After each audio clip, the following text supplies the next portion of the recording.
Hello, my name is Ian, and today we're talking about Donna P. Hope's From the Stage to the Grave, Exploring Celebrity Funerals in Dancehall Culture. One of the reasons I like this article is that it just gives you pause. Because as funerary rites are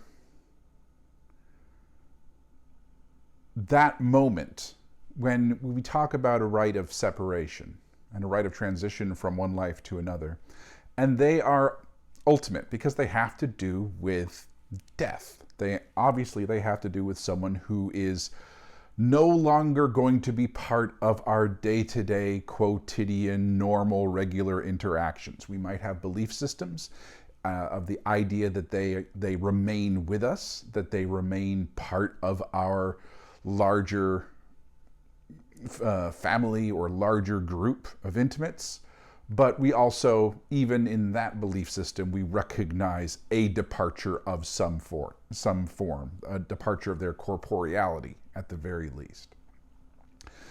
And so the question for me is, how do we apprehend a funeral? How do we apprehend this rite of passage? And the way we apprehend it is largely based on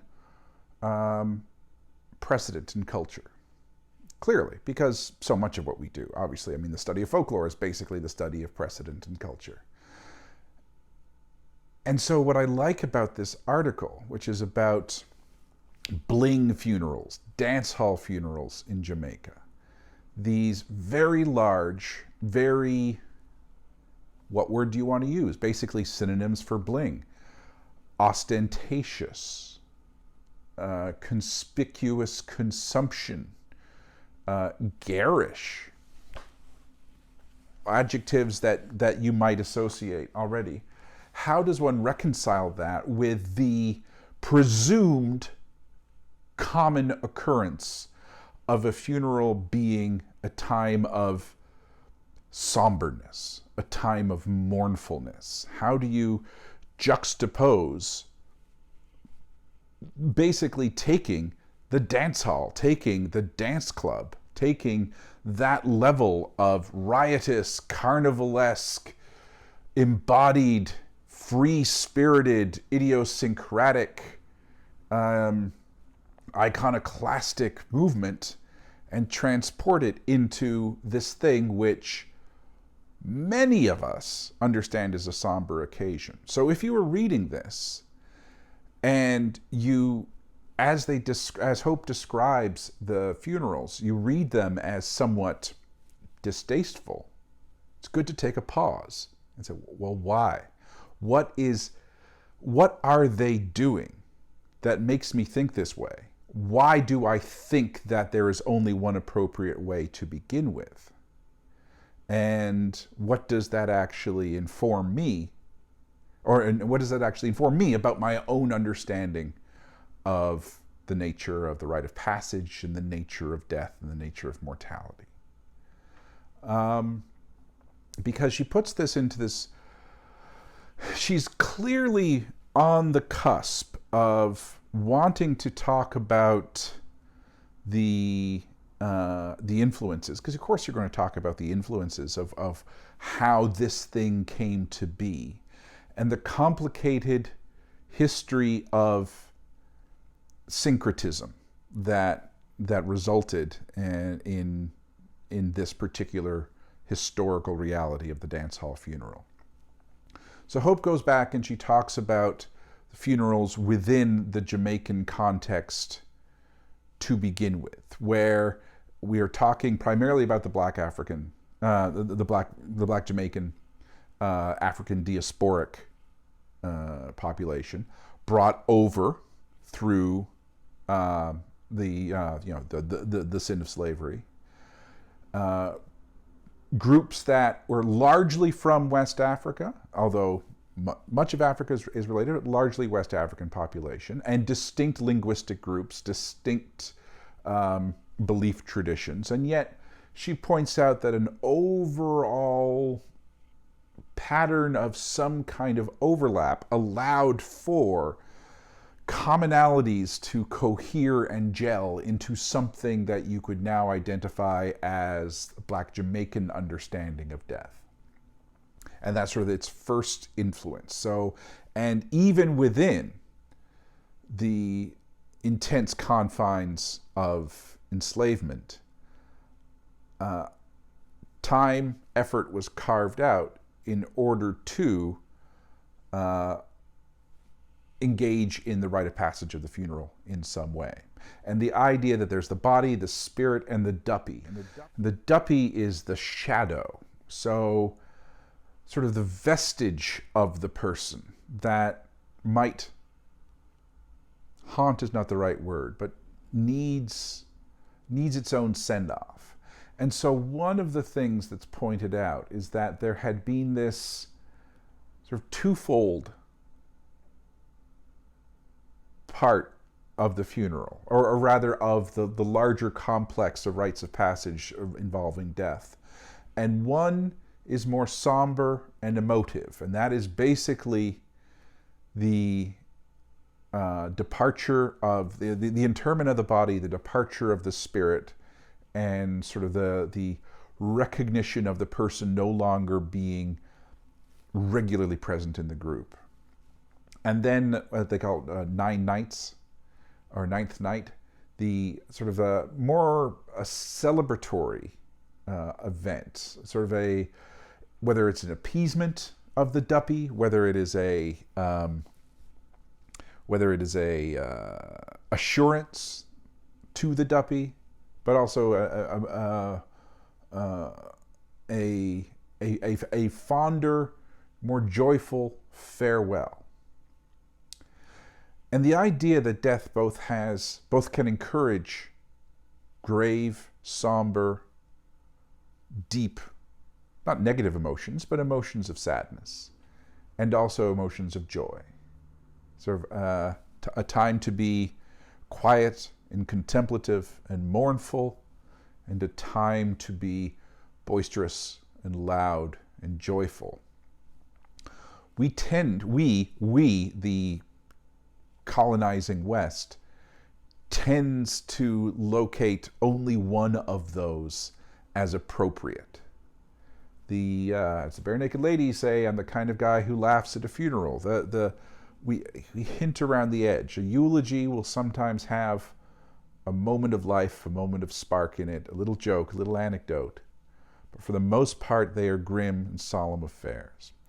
And we wear black. And we think of things of the spirit in a very dualistic way. We think of somber times, we think of quiet. And then we have these bling funerals.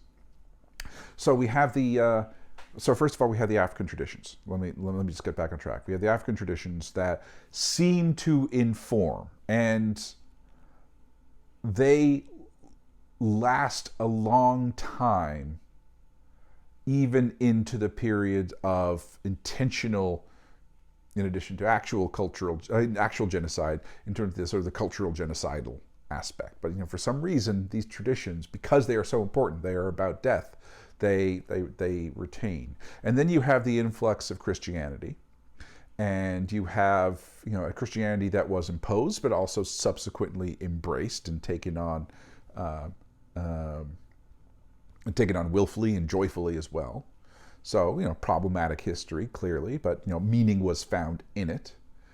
And yet, they might have been sort of Christianized, as it were, but rather the funerary practice takes on a further additional elements of Christianity, and the sort of the ninth night, it's a wake kind of after the funeral as opposed to before, has its own little place. And it's still a joyful affair. Maybe slightly more subdued than the descriptions that she points to. And then you have, over the long 20th century, you have the influx of popular culture, you have the influx of capitalism, you have the influx of art and processes, and you have this up into the 21st century in dancehall culture. She also frames it through the levels of class. And she's very much more class-oriented in her descriptions than she is sort of using the word race-oriented. I mean, there is because of the economic history of Jamaica, there is in terms of the overall population, there's a disproportionate number of Caucasian and East Asian and West Asian, sort of quote-unquote light-skinned people in the upper and middle classes than there are people of African descent. And the poorer classes are disproportionately of African descent, Jamaica being largely black population. But her approach is saying there's definitely thick overlap between race and class, but she wants to approach it in this class aspect, because one of the things that is being represented is the idea that these funerals become statements of resistance, not simply against some kind of racially other, but basically in some kind of capitalist other, someone who's in, whether it's a subjugation relationship or not, there is this resistance. And I think a lot of it does come from sort of the politics of dancehall, the politics of dance, and the status that's accorded dance.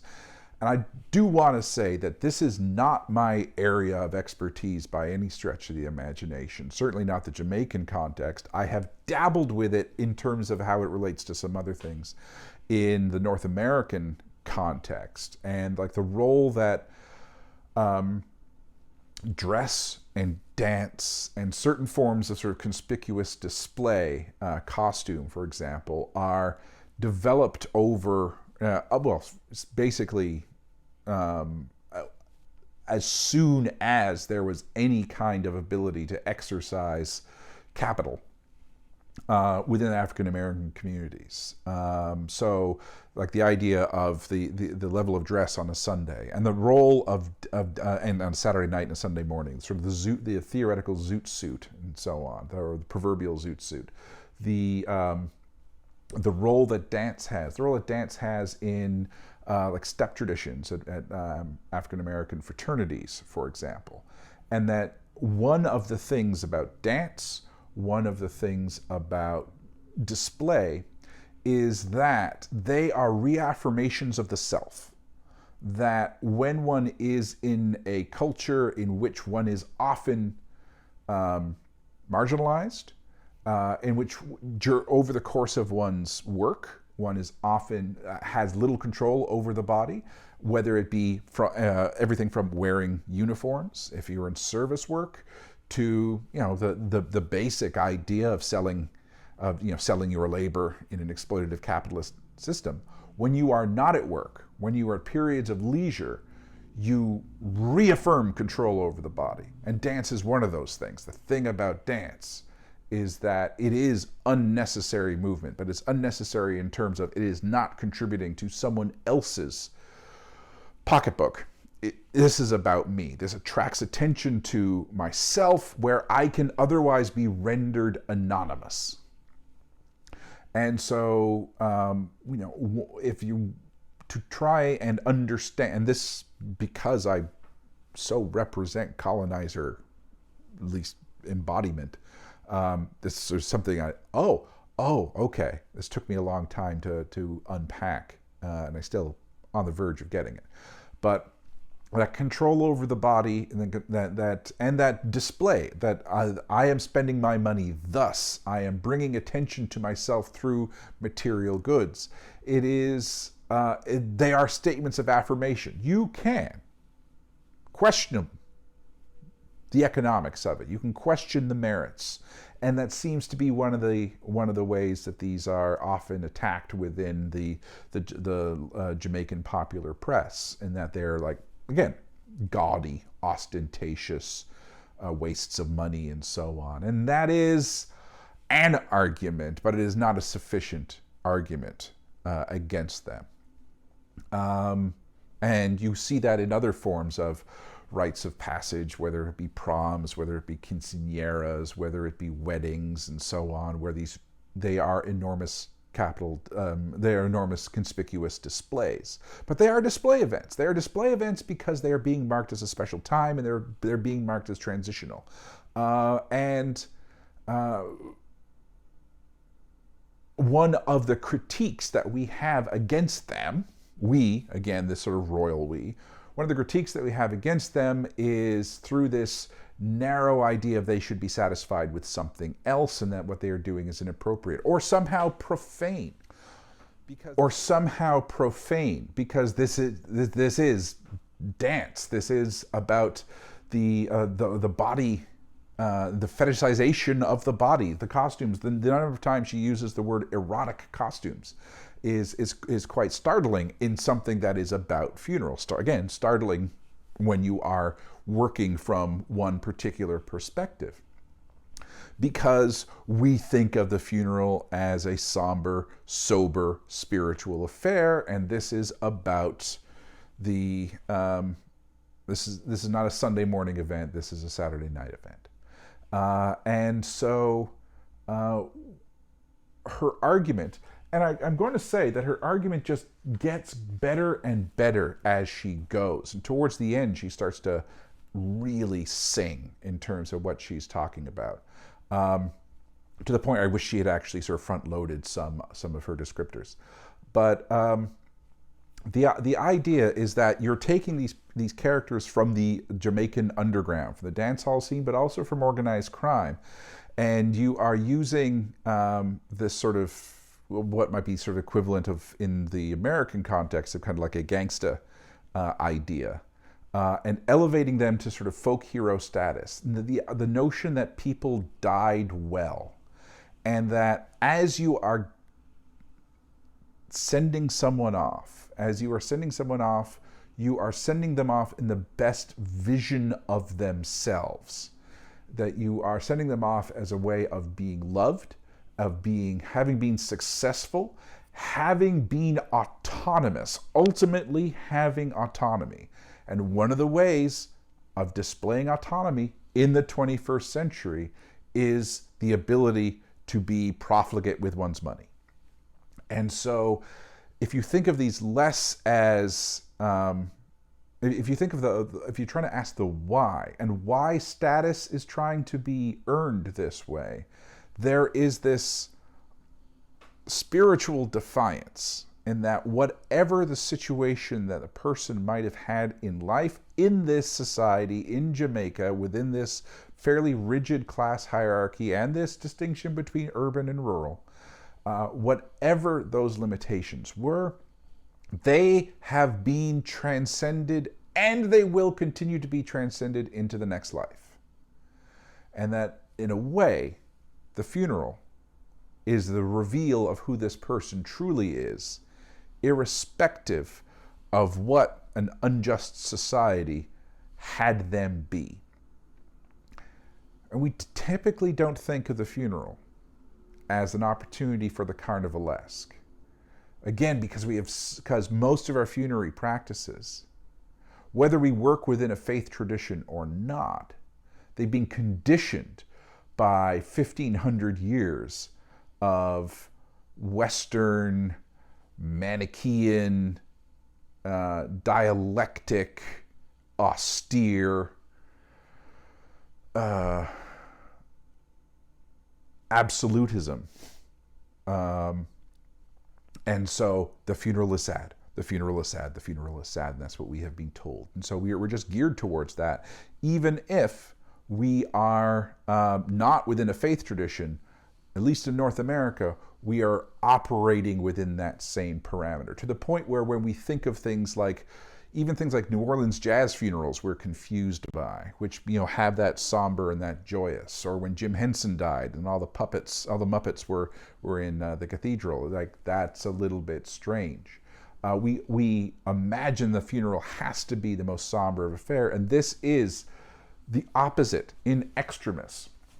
But we go back to our basic ideas of the rite of passage, that it marks a transition, that it is something that is different from ordinary times. It is special. It is about the movement where they are neither gone yet, nor have they They're neither of this group, fully removed. I keep on screwing up what I'm trying to say. They are not of this group yet, but neither have they transcended and gone into the next realm, the realm of ancestors, however one wishes to define that category. They are still kind of here, although they are also kind of not. And in this two kindas, this contradictory neither nor, this betwixt and between, the normal rules, the normal statuses are temporarily suspended and subverted. We don't need to think only of Mardi Gras as times when things are transformed or where systems are upended. Why do we not have that regularly? We have that at birthdays, where all of a sudden you're like 7 years old and you get to pick the restaurant and you get to eat cake. So we have these tiny little ones. And funerals, well, you don't have to care about your appearance, but they're still very somber. But why do we not do this? Why do we not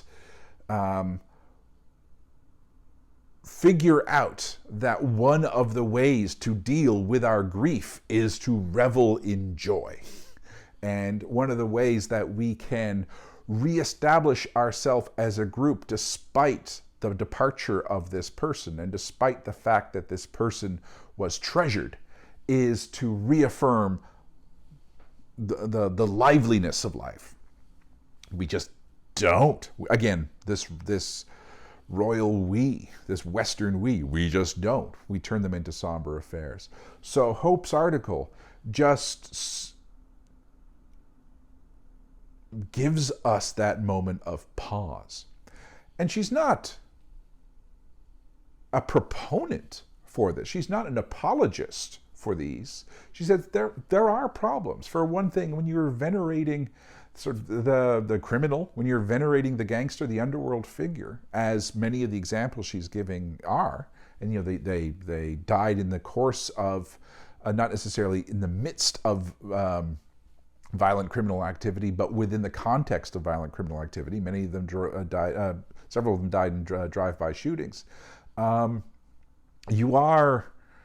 There is as much you're perpetuating this capitalist system as you are simultaneously pretending that you are subverting it. These are not cut and dried, but what they are is they're opportunities to take the idea of why the funeral is typically a somber affair, and let's just unpack that idea. And so, as you know, the ultimate rite of passage, the final rite of passage, why do we reserve only a certain emotional palette, a very narrow range in our emotional range, sort of a very limited range in our emotional palette for those celebrations, when really they should be immersive human affairs that do not negate the somber, that are not replacements for, but are not wholly defined by its somberness. So it's really kind of a fascinating article, and again, it's